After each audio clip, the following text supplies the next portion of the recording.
नमस्कार दोस्तों, स्वागत है आपका अपने YouTube channel infinity classes Bhilwara पर। हम लोग स्कूल व्याख्याता वाणिज्य 2021 की व्यवसाय अध्ययन की क्लासेस अभी चला रहे हैं और इसका आज भाग नंबर 5 है। अगर आज आप ये पहला वीडियो देख रहे हैं तो एक रिक्वेस्ट है कि आप पुराने वीडियो को देखें ताकि स्टार्टिंग से आपका कोर्स कवर हो जाए।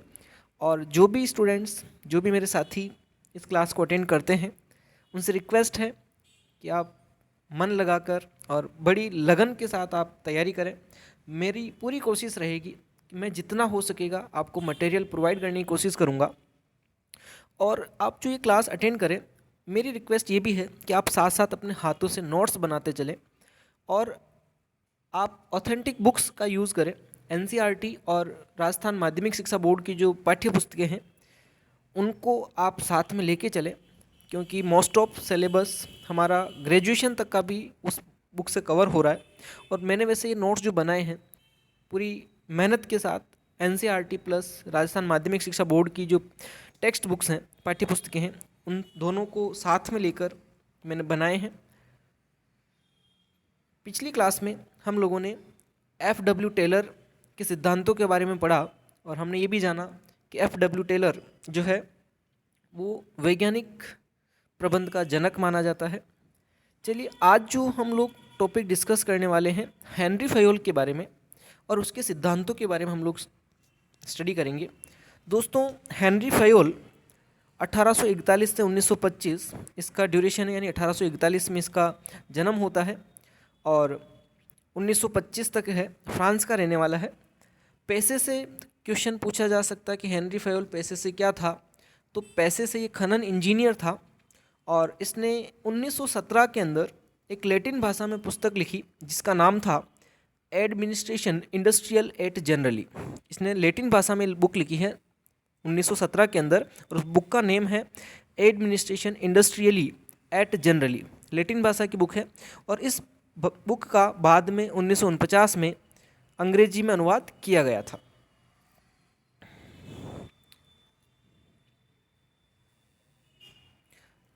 जनरल एंड इंडस्ट्रियल मैनेजमेंट इस बुक का नाम रखा गया था 1949 में। इस पुस्तक का अंग्रेजी में अनुवाद किया गया सी स्टोर्स के द्वारा।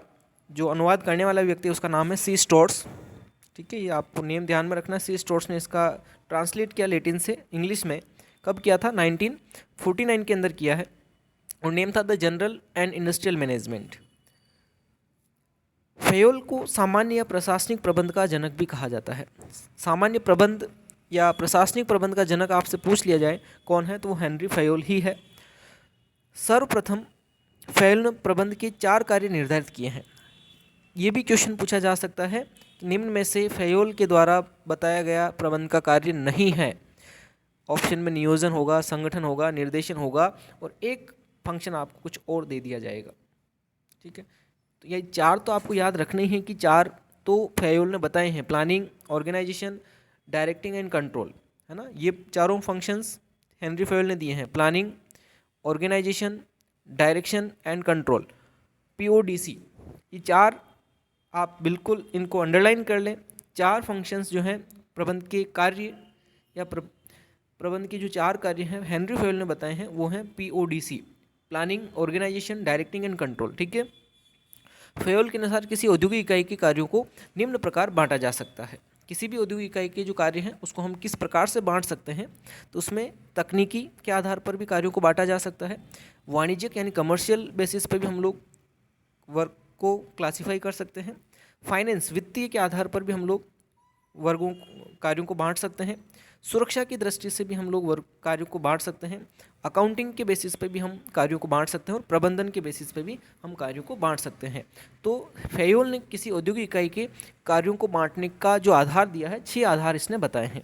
संख्या भी आपको ध्यान में होनी चाहिए और कौन कौन से दिए ये भी होनी चाहिए। तकनीकी आधार है, वाणिज्यिक आधार, वित्तीय आधार, सुरक्षात्मक आधार, लेखाकर्म और प्रबंधन आधार। फयोल के अनुसार एक प्रबंधक में निम्न गुण होने चाहिए। फयोल के अनुसार एक प्रबंधक में क्या क्या होने चाहिए? सार्वजनिक होना चाहिए, उसमें नैतिक गुण होने चाहिए, शैक्षणिक गुण भी होने चाहिए, ज्ञान भी होना चाहिए और अनुभव भी इसमें होने चाहिए। इसने 5 गुण बताए हैं। फेयोल ने एक प्रबंधक जो होगा उसमें कितने गुण बताए हैं? 5 गुण इसने बताए हैं, सार्वजनिक, नैतिक, शैक्षणिक और ज्ञान और अनुभव। अब हम बात करते हैं मोस्ट इम्पोर्टेंट हेनरी फेयोल की, जो 14 सिद्धांत उसने दिए हैं अपनी पुस्तक के अंदर, द इंडस्ट्रियली एट जनरली। उसके अंदर उसने 14 प्रिंसिपल्स दिए हैं। उन 14 प्रिंसिपल्स के बारे में हम लोग स्टडी करेंगे। सबसे पहला सिद्धांत हम देख रहे हैं कार्य विभाजन का सिद्धांत, डिवीजन ऑफ वर्क। कार्य विभाजन का मतलब ये है कि अगर हम लोग किसी काम को करते हैं तो उसका विभाजन कर दिया जाना चाहिए और उस व्यक्ति को वह काम देना चाहिए जिसमें वो निपुण हो, जिसमें वह सक्षम हो और जिसमें वो क्वालिफाइड हो। कार्य में विशिष्टता लाने के लिए संस्था के कार्य को अलग अलग व्यक्तियों में विभाजित कर देना चाहिए, जिससे कार्य में विशिष्टीकरण हो पाता है। यानी कि जो काम व्यक्ति जिस काम में परफेक्ट होता है, जिसको परफेक्शन से कर सकता है, उसको वो काम दे देना चाहिए ताकि हमारे काम को सही तरीके से और सही समय पर पूरा किया जा सकता है। तो कार्य का विभाजन किया जाना चाहिए, ऐसा हेनरी फेयोल का मानना है। बिल्कुल सही भी है। दूसरा है अधिकार एवं उत्तरदायित्व का सिद्धांत। हेनरी फेयोल क्या बताता है दोस्तों कि जितना आपने किसी काम को करने के लिए किसी व्यक्ति को उत्तरदायित्व सौंपा है, आप उसी के बराबर उसे अधिकार भी दें। इसे हम बोलते हैं अधिकार एवं उत्तरदायित्व का सिद्धांत। यानी हमने किसी काम को करने के लिए उसको अगर रिस्पॉन्सिबिलिटी दी है तो उसे राइट भी देने चाहिए। हमने केवल रिस्पॉन्सिबिलिटी दी, उसे कुछ अधिकार नहीं दिए, तो फिर वो काम सही ढंग से नहीं हो सकता है।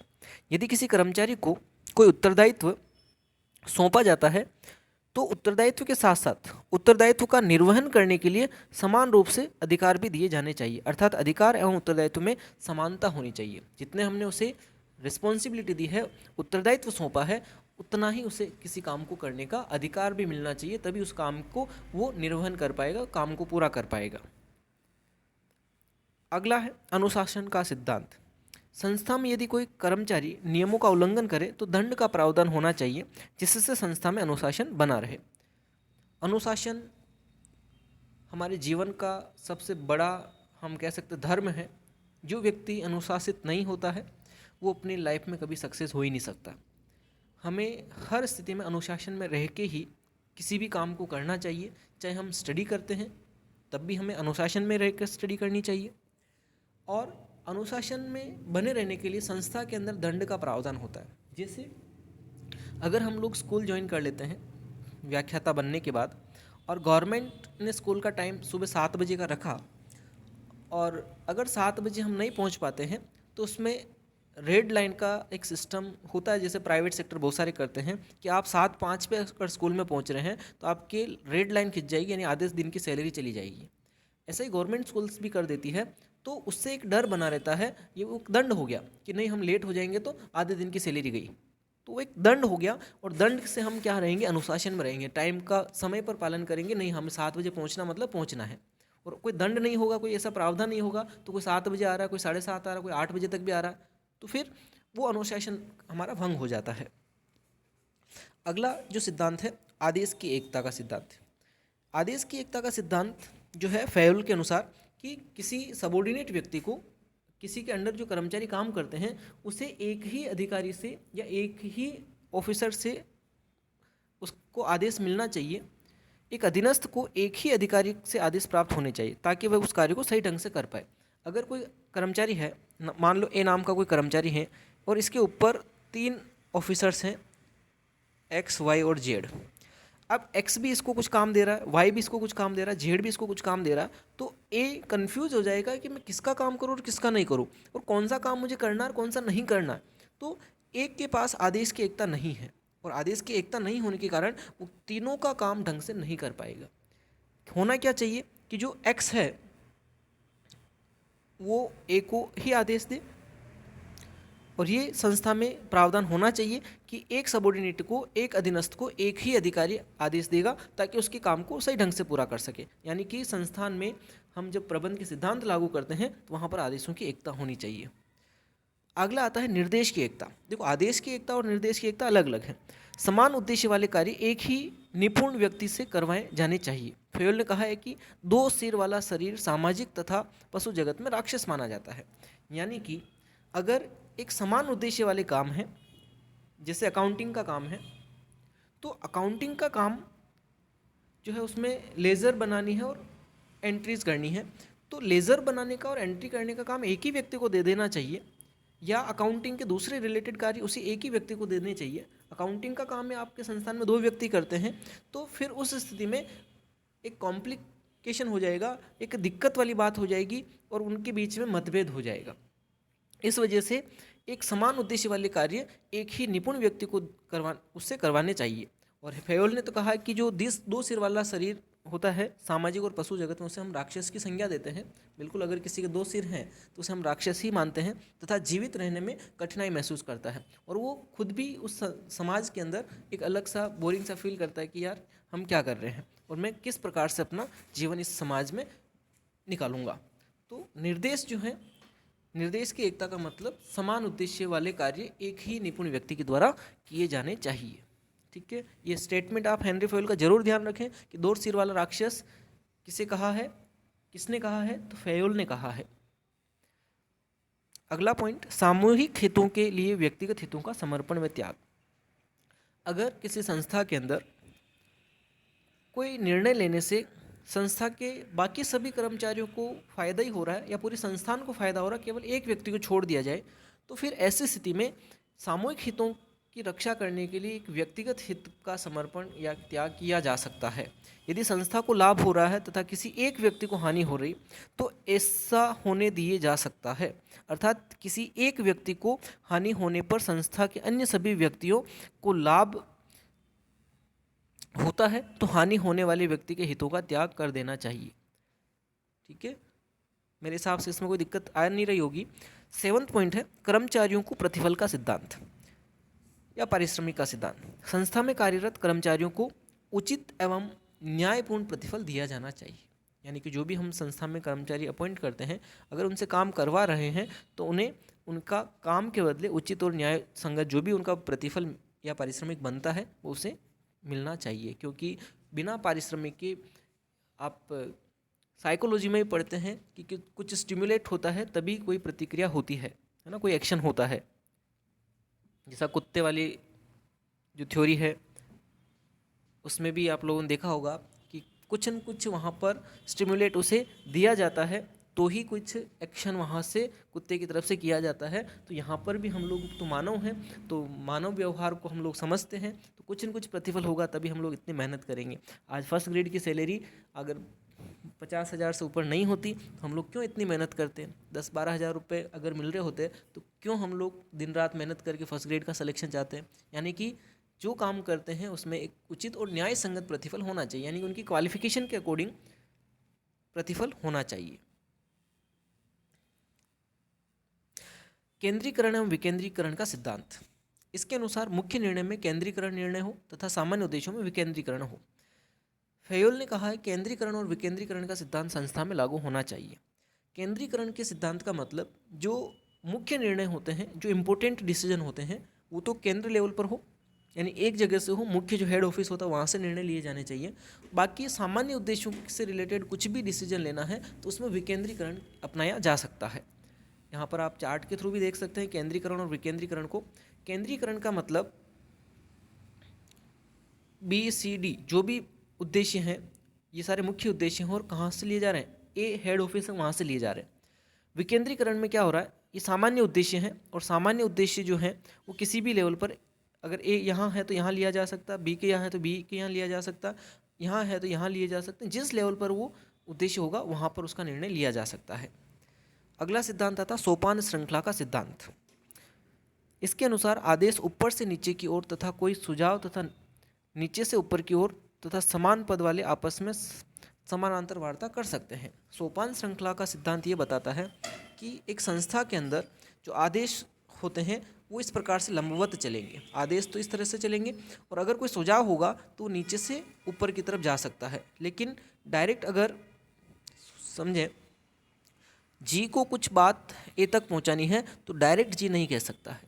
और ए को कुछ बात अगर जी तक पहुंचानी है तो जी तक वो डायरेक्ट नहीं कर सकते, इस प्रकार से नहीं हो सकता है। यानी कि यहाँ पर एक सोपान श्रृंखला बनी हुई है कि जी तक पहुंचने के लिए ए को बी, बी से सी, सी से डी, डी से ई, ई से एफ, एफ से फिर जी तक ये बात पहुंचेगी। और जी को अपना कुछ भी सजेशन देना है ए के पास तो ये इसको बोलेगा, ये इसको बोलेगा, ये इसको बोलेगा, इसको बोलेगा, ये एंड तक जाके फिर ए तक बात पहुंचेगी। इसको हम बोलते हैं सोपान श्रृंखला, यानी कि एक जो चेन सिस्टम बना है उसको फॉलो किया जाता है। लेकिन जी और जैसे एन है ये आपस में समान पद के कर्मचारी हैं तो ये आपस में कुछ भी निर्णय ले सकते हैं, कुछ भी कम्युनिकेट कर सकते हैं। बी डी कर सकता है, सी क्यू कर सकता है, डी आर कर सकता है, ई एस कर सकता है, एफ टी आपस में बात कर सकते हैं। लेकिन अगर ऊपर से नीचे की ओर कुछ बात पहुंचानी है, आदेश देना है, तो ये एक लंबवत तरीका ही अपनाया जा सकता है। इसे सोपान श्रृंखला का सिद्धांत कहा जाता है। फिर आता है व्यवस्था का सिद्धांत। इसके अनुसार कोई भी संस्था है वहाँ पर वस्तुएं जो होती है या कोई भी व्यक्तियों के बैठने का स्थान होता है वो उचित स्थान पर होनी चाहिए। इसके अनुसार वस्तुएं उचित स्थान पर व्यवस्थित हो तथा उचित व्यक्तियों को उनकी योग्यता के अनुसार उचित स्थान पर लगाया जाना चाहिए। यानी वस्तुएं अगर हम जैसे मेडिकल की दुकान है हमारी, और मेडिकल की दुकान पे दवाइयों को अगर हम सही व्यवस्थित नहीं जमाएंगे, हम बीमारी के अकॉर्डिंग दवाइयों को व्यवस्थित जमा सकते हैं या उनकी कंपनी के अकॉर्डिंग हम दवाइयों को व्यवस्थित जमा सकते हैं, तो फिर उनको अलग अलग रेक्स में हमें अगर ढंग से जमी होगी तो एक ही बार में कस्टमर जैसे आएगा हमें पर्चे दिखाएगा और हम फटाफट से उस जगह जाकर दवाई को लेके आ जाएंगे। और अगर वो व्यवस्थित जमी नहीं ऐसे ही पड़ी हुई है तो कस्टमर वहाँ पर खड़े ही रहेगा, हमें दवाई ढूंढने में पूरा दिन चला जाएगा। इस वजह से हमें सभी चीज़ों को अपने व्यवस्थित स्थान पर रखना चाहिए। इसी प्रकार से जो क्वालिफाइड पर्सन है उनकी योग्यता के अनुसार उनको उनके स्थान पर जॉब मिलनी चाहिए। आज हम कॉमर्स के हैं तो फर्स्ट ग्रेड हम कॉमर्स ही पढ़ाएंगे, ऐसा नहीं कि हमें हिस्ट्री सब्जेक्ट दे दिया या पॉलिटिकल दे दिया या साइंस दे दिया तो हम उनको नहीं पढ़ा पाएंगे। हमें हमारी योग्यता के अनुसार उचित स्थान पर लगाया जाना चाहिए। ये व्यवस्था का सिद्धांत है। फिर आता है समता का सिद्धांत। इसके अनुसार सभी में समानता हो, भेदभाव व शोषण नहीं होना चाहिए, है ना। सभी जो भी कर्मचारी हैं सभी आपस में समान माने जाने चाहिए, किसी भी प्रकार का उसमें कोई भेदभाव नहीं होना चाहिए। 12वां सिद्धांत आता है कर्मचारियों की उपयुक्तता का सिद्धांत। संस्था के कर्मचारियों का कार्यकाल लंबा होना चाहिए तथा उनकी कार्य काल में स्थिरता होनी चाहिए। एक संस्था को अपने कर्मचारियों को नियुक्ति स्थायी रूप से की जानी चाहिए। स्थायित्व से कार्यों में विशिष्टता उत्पन्न होती है। कर्मचारियों की उपयुक्तता का सिद्धांत ये बताता है कि अगर कोई संस्था किसी को अपॉइंट करती है तो वो एक लंबी अवधि के लिए उसे अपॉइंट करे, यानी परमानेंट बेसिस पर उसको हायर करे, टेम्परेरी बेसिस पर हायर नहीं करे। क्योंकि इसके पीछे कारण ये है कि अगर हम लोग कर्मचारियों को स्थिरता के आधार पर हायर करेंगे तो ऐसी स्थिति में उनके कार्यों में विशिष्टता होगी। आए दिन अगर कर्मचारी चेंज होते रहेंगे तो हमारे कार्य में विशिष्टता नहीं आएगी। हर रोज़ नए काम को सिखाना पड़ेगा उस व्यक्ति को। काम तो पुराना लेकिन उस व्यक्ति नहीं आया तो उसको हर रोज़ उस काम को सिखाना पड़ेगा बार बार। और फिर काम सिखाने में अगर टाइम निकल जाएगा तो फिर हम प्रोडक्शन में क्या करेंगे, है ना, उत्पादन कैसे होगा हमारा। तो ऐसी स्थिति में हम जो भी कर्मचारी नियुक्त करेंगे वो एक लंबी अवधि को सोच के हम उनकी नियुक्ति करेंगे ताकि उनमें कार्य की विशेषता भी आ जाए और पुराने अगर एक्सपीरियंस बंदे हमारे पास होंगे तो काम करने में कोई दिक्कत नहीं आएगी, हमें बार बार उन्हें गाइड नहीं करना पड़ेगा। नेक्स्ट आता है पहल क्षमता या प्रेरणा का सिद्धांत। पहल क्षमता या प्रेरणा का सिद्धांत ये कहता है कि अधीनस्थों के सुझावों को पुरस्कृत किया जाना चाहिए जिससे उन्हें प्रेरणा मिलती है तथा वो और अधिक क्षमता के साथ कार्य कर सकते हैं। पहल क्षमता और प्रेरणा का सिद्धांत ये बताता है कि अगर कोई अधीनस्थ कर्मचारी है और उसका अच्छा आइडिया है, अच्छा कोई विचार है तो उसे सुना जाए और सुनने के बाद उसको लागू भी किया जाए और उस सुझाव के बदले उसे पुरस्कार भी दिया जाना चाहिए, उसे मोटिवेट किया जाना चाहिए ताकि वो और ज़्यादा सही तरीके से काम करे। सहयोग की भावना का सिद्धांत। इस सिद्धांत के अनुसार सभी को आपस में सहयोग की भावना रखनी चाहिए। यह सिद्धांत एकता में शक्ति पर आधारित है, यानी अपन बोलते हैं ना एकता में शक्ति है, तो हम सब मिलके करेंगे तो हो जाएगा, है ना। सहयोग की भावना होनी चाहिए संस्था के अंदर। तो ये हमारे 14 सिद्धांत थे हेनरी फयोल के। हेनरी फयोल के बारे में आपको ध्यान में रखना है, फ्रांस का रहने वाला है हेनरी फयोल और इसने पैसे से ये खनन इंजीनियर था और 1917 के अंदर इसने लैटिन भाषा में एडमिनिस्ट्रेशन इंडस्ट्रियली एट जनरली पुस्तक लिखी जिसका अंग्रेजी में अनुवाद सी स्टार्स ने किया था 1949 के अंदर जनरल एंड इंडस्ट्रियल मैनेजमेंट के रूप में। ठीक है, इसी के साथ आज की क्लास को हम लोग यहीं विश्राम देते हैं। कल नए टॉपिक के साथ पूंजी बाजार हम लोग स्टार्ट करने वाले हैं। हमारे मैनेजमेंट टॉपिक कंप्लीट हो जाता है। यहाँ पर हम कैपिटल मार्केट को स्टार्ट करेंगे। बहुत ही इंपॉर्टेंट टॉपिक है कैपिटल मार्केट भी, तो कल हम लोग इसके बारे में डिस्कस करेंगे। आज की क्लास यहीं समाप्त कर रहे हैं।